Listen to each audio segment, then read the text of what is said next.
Ito yung Suzuki. Sir, Suzuki SX250 single. Ito na makina, oh. May technology din kasi yung mga Suzuki.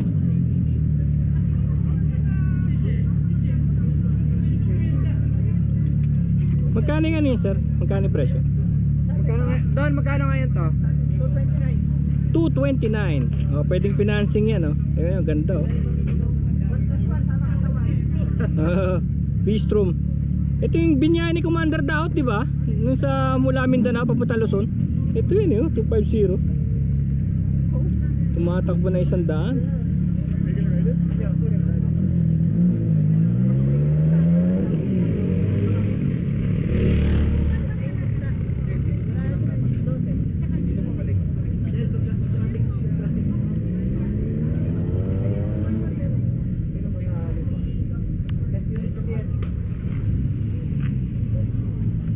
Ang dami na nagte-testing, no?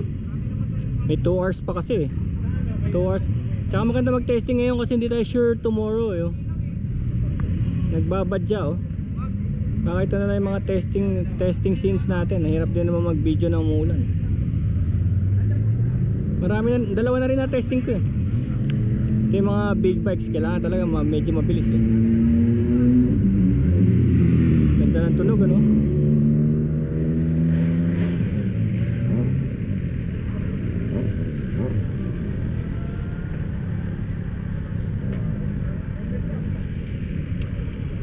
So medyo ano pa ngayon, eh, hindi pa masyadong organized kasi nga hindi pa ngayon yung araw, eh. Pero iba nakapag-testing, eh. Kujo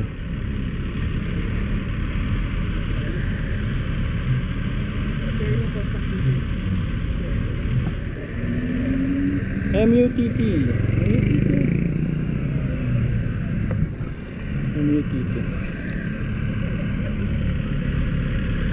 ganda yan, sir, ah. Ano yung inline 3? 3 pistons? Yes, oh, inline 3. 1 million na rin yan, eh, no? 999, gano'n, no? Ebi Agusta. Sino gumawa nito? Italy? Yes. Wow! Mga inline 3, oh. Ngayon tunog na inline 3. Ebi Agusta, oh.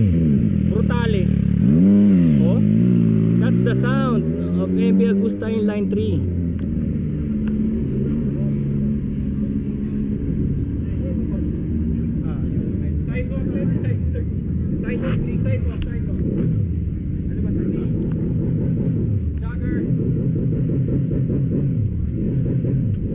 Marshals natin. Wow, ang ganda. Woohoo!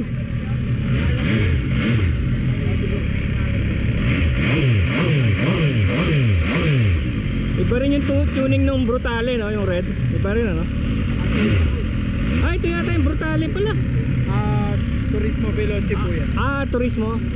Iba yung mga sound nila, no? Pero pare-parehas na magaganda. Ito pala yung Brutale, yung isa yung Turismo Veloce. Ebi Agusta inline 3. Inline 3. Oo. Ganda yung mga tuning niya, no?